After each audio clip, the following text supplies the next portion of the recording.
संसद की कार्यवाही।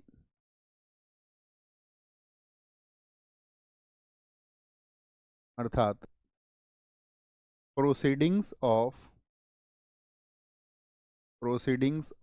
Parliament. Parliament proceedings of parliament कहाँ पर बताई गई हैं? तो जब आप सभी अनुच्छेदों को पढ़ते हैं तो एक आर्टिकल आप पढ़ते हैं। इसको थोड़ा सा मैं ठीक कर लेता हूँ, अभी एक सेकंड रुक। हाँ, अभी ठीक नहीं है। जब हम प्रोसीडिंग्स ऑफ पार्लियामेंट को पढ़ते हैं तो अगर आप कभी आप आर्टिकल 118 को पढ़ेंगे, आर्टिकल 118 को, तो आर्टिकल 118 में बताए गए हैं प्रक्रिया के नियम। यानी कि संसद में जो प्रक्रियाएं होंगी, यानी कि आपका लोकसभा या राज्यसभा में किस तरह से प्रक्रिया चलेंगी, इसके लिए जो नियम बनाती है वो संसद ही बनाती है।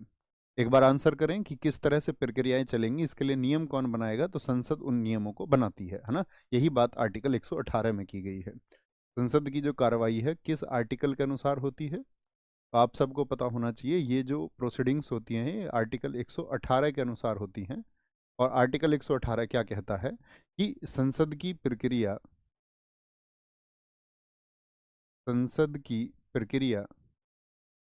प्रक्रिया मीन्स कार्यवाही, जो कोई भी प्रक्रिया यहाँ पर चलेगी, प्रक्रिया का संचालन संविधान के अनुरूप हो। किसके अनुरूप हो? संविधान के अनुरूप। संविधान का उल्लंघन ना करे वो, संविधान के अनुरूप हो। अनुरूप हो कैसे हो? संविधान के अनुरूप हो और और संसद संसद इसके लिए नियम बनाती है। नियम या विधि हम कह सकते हैं, संसद इसके लिए विधि बनाती है। विधि बनाती है। तो दो चीजों को मार्क करके रखना अपना आप। एक तो क्या चीज होनी चाहिए? संसद इसके लिए बनाएगी विधि की कैसे प्रक्रिया चलेगी, और जो संचालन होना चाहिए वो अकॉर्डिंग टू द कॉन्स्टिट्यूशन होना चाहिए। ऐसा नहीं हो कि जो प्रक्रिया है वो असंवैधानिक हो जाए, असंवैधानिक हो जाए। यानी हम कह सकते हैं द प्रोसीजर ऑफ पार्लियामेंट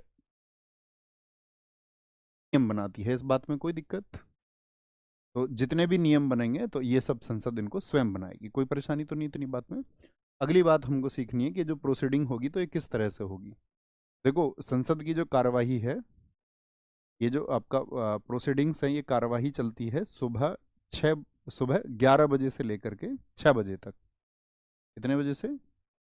सुबह 11 बजे से लेकर के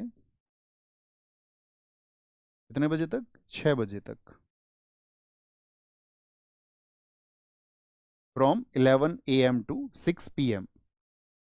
फ्रॉम 11 AM टू 6 PM। अब जब ये कार्यवाही चलेगी, देखो पहली बात तो ये क्लियर रख लो अपने माइंड में कि क्या हमेशा 6 बजे से ज़्यादा नहीं चल सकती है।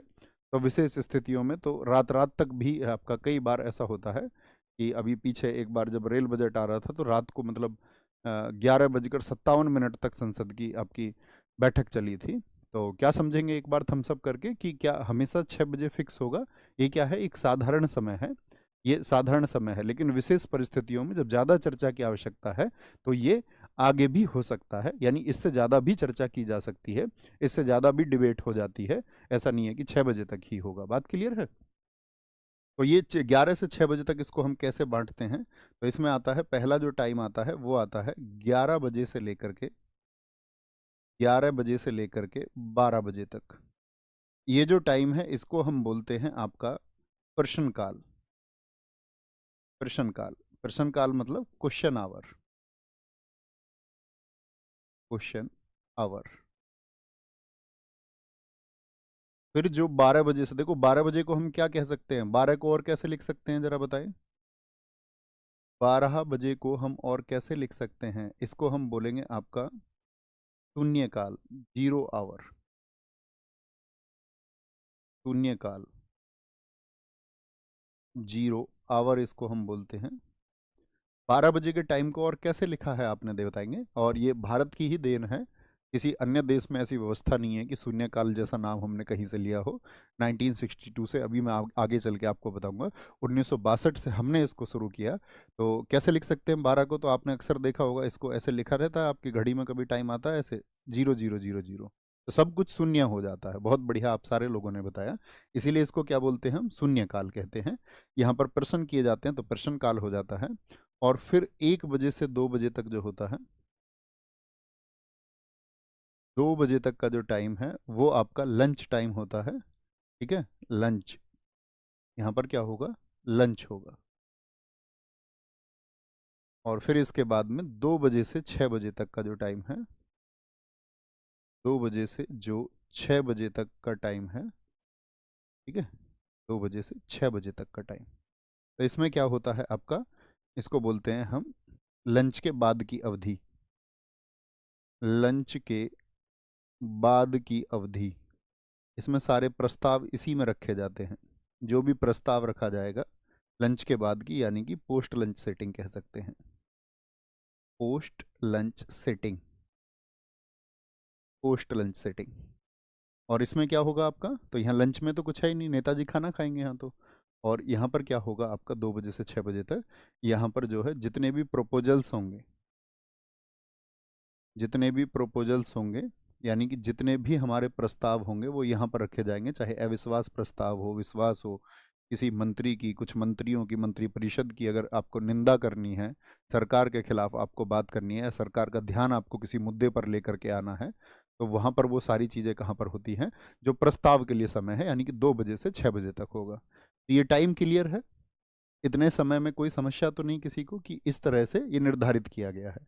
अब ये जो हमने लिखा हुआ है, ये निर्धारित किसके लिए है? ये लोकसभा के लिए है। किसके लिए? लोकसभा के लिए। याद रख लेना इसको, किसके लिए? लोकसभा के लिए। अब मैंने बताया कि जो सदन है, यानी कि संसद, उसके लिए विधि बनाती है। तो लोकसभा ने अपनी विधि इस तरह से बनाई इसको, ठीक है। लेकिन राज्यसभा में क्या बिल्कुल ऐसे ही होता है? कि राज्यसभा में भी प्रश्नकाल ऐसे ही होता है, यानी 11 बजे तक, 12 बजे, 11 से 12 बजे तक? तो आप कहेंगे नहीं, राज्यसभा में ये दोनों रिवर्स होते हैं। तो कहीं छोटा सा आप कॉर्नर में बना के लिख लेना इसको। राज्यसभा में क्या होंगे ये? राज्यसभा में, राज्यसभा के केस में, नीचे लिखना आप इसमें, राज्यसभा के केस में क्या होगा? जो प्रश्नकाल है, प्रश्नकाल बोले तो जो क्वेश्चन आवर है, वो बाद में होता है। यानी कि प्रश्नकाल बाद में होगा तो शून्यकाल पहले हो जाएगा। पहले शून्य होता है और उसमें फिर प्रश्नकाल होता है। ठीक है, प्रोसीडिंग्स बाकी सब सेम रहेंगी। शून्य में जो यहाँ चीज़ें शून्य में होंगी वो राज्यसभा में भी, जो यहाँ प्रश्नकाल में होंगी वो आपका राज्यसभा में भी प्रश्नकाल में होंगी। तो शून्यकाल कब से कब तक हो जाएगा? यहाँ 11 से 12, और प्रश्नकाल हो जाएगा 12 से 1 बजे। याद रखेंगे ना इस बात को? नोट बना के रख लेना कहीं भी, ठीक है। आपको पता होना चाहिए कि बाकी सब सेम है, लंच टाइम सेम है, और जो प्रस्ताव वहां पर रखे जाएंगे उनके लिए भी अवधि समान है। बस शुरू के दो हैं, उनको लिख लीजिए, reverse in Rajya Sabha. Reverse in Rajya Sabha, यानी कि question hour and 0 hour is reverse in Rajya Sabha. ठीक है, कोई दिक्कत? तो प्रस्ताव वहां रखे जाएंगे, ये बात रही। एक एक पार्ट तो हमको ये जानना है आज की, प्रस्ताव यहाँ रखे जाएंगे। लंच के बारे में हमको कुछ जानना नहीं। एक हमको जानना है प्रश्न काल में क्या होता है, एक हमको जानना है शून्य काल में क्या होता है। लंच में तो नहीं जानना ना किसी को, लंच में नेताजी क्या करते हैं? गप सप करते हैं। ओके, तो इनको हमको क्रम से जानना है कि इस टाइम पे क्या होता है। जानने के लिए तैयार हैं? बोलेंगे भी फटाफट से, कोई दिक्कत? ठीक है सर, शून्य काल में क्या होता है? बच्चा आपको नहीं बोलना, आपको ध्यान लगाना, ये मैं बताऊंगा क्या होता है। मैं तो खुद कह रहा हूँ ना क्या होता है, ये जानना है। उसको आप अलग से क्यों लिख रहे हैं? सर कपड़े कब फाड़ते हैं? तो कपड़े भैया वहीं फाड़ते हैं जब आपका प्रस्ताव रखे जाते हैं। 2 बजे से 6 बजे के बीच में नेताजी एक दूसरे का कॉलर पकड़ लेते हैं, बोले इधर आ। कोई कोई तो ये कह देता तू सदन के बाहर मिल, जब मैं तुझे बताऊंगा। मतलब कुछ भी टिप्पणी कर देते हैं नेताजी, आप समझ रहे हैं। रमेश बिधूड़ी जी को आपने देखा होगा, उन्होंने अभी दिल्ली में चुनाव चल रहे हैं, सदन में तो छोड़ो, बाहर भी नेताजी कुछ भी कह देते हैं। कह रहे कि यहाँ पर सड़कें ऐसी बनवाऊंगा जैसी प्रियंका गांधी के गाल। आप सोच के देखिए कि आप मतलब नेताजी किस तरह, मतलब कुछ भी कह देते हैं। और ऐसा नहीं, ज्यादातर नेताजी ऐसे ही होते हैं, कुछ ही सौम्य और मर्यादित नेता हैं जो अपनी भाषा पर मतलब अपना एक मतलब नियंत्रण रखते हैं। नहीं तो ज्यादातर ऐसे ही हैं कि विपक्ष के ऊपर कोई भी तंज कस देता है। ठीक है, तो उसको लिखें ध्यान से, 11 बजे से 12 बजे तक। 11 बजे से, सोनिया गांधी नाम ले दिया क्या मैंने, या प्रियंका गांधी ही लिया था? हाँ, प्रियंका गांधी के लिए कहा था उन्होंने, मुझे लगा मैंने सोनिया गांधी नाम ले दिया अभी। 11 बजे से 12 बजे तक क्या है जी दोस्त, बताएं मुझे। प्रश्नकाल। प्रश्नकाल यानी कि आपका क्वेश्चन आवर। क्वेश्चन आवर में क्या होता है ये आपको समझना है। तो क्वेश्चन आवर में होगा कि सभी सदस्य, नोट करते चलना भैया, सभी सदस्य मंत्रियों से मंत्रियों से प्रश्न पूछ सकते हैं। सभी सदस्य, ऑल मेंबर्स। सबसे पहले तो इस शब्द को समझो, सदस्य का क्या मतलब है यहाँ पर, क्या हमारी और आपकी बात हो रही है? नहीं भैया, सदन की बात हो रही है। और सदन में सदस्य कौन होते हैं? तो जब लोकसभा में कार्यवाही चल रही है तो यहाँ पर हम कहना चाह रहे हैं कि वो सदस्य कैसे होंगे, लोकसभा के सदस्य होंगे, यानी एमपी हम समझ सकते हैं। चाहे राज्यसभा हो या लोकसभा हो, तो राज्यसभा और लोकसभा के सदस्य को हम एमपी कहते हैं। तो जो एमपी हैं, एमपी किससे प्रश्न पूछ रहे हैं? मंत्रियों से। तो मुझे एक बात बताएं कि जितने भी एमपी होते हैं क्या वो सभी मंत्री होते हैं? हमने आपको बताया था जब आर्टिकल 75 बताया कि जो मंत्री परिषद की संख्या है वो कितना से अधिक नहीं हो सकती, लोकसभा के कितने से अधिक नहीं हो सकती। तो आप सबको याद होगा कि लोकसभा के 15% से अधिक नहीं होगी, यानी अधिकतम 15% होती है। तो मान के चलिए आप मंत्री तो कितने होते हैं आपका, तो 15% लोग ही तो मंत्री होते हैं, और बाकी के 85% क्या होते हैं फिर? क्या ये मंत्री होते हैं? तो आप कहेंगे नहीं, ये मंत्री नहीं होते हैं, क्योंकि 15% से अधिक हो ही नहीं सकता लोकसभा का। तो किसकी बात चल रही है? यानी कि ये जो 85% लोग हैं ये किससे क्वेश्चन पूछेंगे? जो 15% लोग, यानी कि जो मंत्री हैं। जैसे कोई स्वास्थ्य मंत्री है, या कोई आपका गृह मंत्री है, या और अन्य कोई भी मंत्री, आप सहकारिता मंत्रालय किसी के पास में है, या विज्ञान मंत्रालय किसी के पास में है, उनसे प्रश्न पूछेंगे। ठीक है, अगली बात क्या होगी? ठीक है, प्रश्न पूछ सकते हैं। तो प्रश्न कैसा? क्या इनका ये पूछ लेंगे कि भैया एक काम करो, आप ये बताओ कि स्कूल टाइम में आप किसके साथ घूमते थे? ऐसा प्रश्न पूछ सकते हैं क्या? या ये पूछ लें कि आप बताइए कि ये बताइए कि वो चीज़ बता दीजिए जो आपने किसी को नहीं बताई है। तो इस तरह की चीज़ें पूछ सकते हैं कि? आप कहेंगे नहीं, इस तरह की चीज़ें नहीं पूछ सकते। तो फिर क्या पूछा जाएगा, और क्या अवधि होगी उसके लिए, किस तरह से पूछा जाएगा? कौन तय करेगा कि ये प्रश्न सही है या नहीं है? ठीक है, कि भाई ऐसा भी तो हो सकता है कि गलत प्रश्न पूछ लिया और उसकी भाषा ठीक नहीं है, तो ऐसा थोड़ी है कि मंत्री जी उसका जवाब दे देंगे। तो कोई तो एक फिल्टर करने के लिए होना चाहिए जो ये तय करे कि ये प्रश्न सही है, और ये जो है आपका प्रासंगिक प्रश्न है। प्रासंगिक प्रश्न का मतलब होता है एक वैलिड क्वेश्चन है। तो क्वेश्चन कैसा होना चाहिए? वैलिड होना चाहिए। ठीक है, ऐसे नहीं कि अनाप शनाप कुछ भी क्वेश्चन आपने पूछ लिया कि नेताजी आप किस टाइम सो के उठते हो, और आप अपनी पत्नी से क्या क्या बातें करते हैं चाय के टाइम पर सुबह, तो ऐसे प्रश्न नहीं करेंगे, है ना। तो यानी कि एक वैलिड क्वेश्चन होना चाहिए, उनके मंत्रालय से संबंधित होना चाहिए। तो क्या बोलेंगे यहाँ पर? 10 दिन पूर्व, 10 दिन पूर्व, 10 दिन पूर्व सदन के महासचिव को, ऐसे लिख लेना, सदन के महासचिव को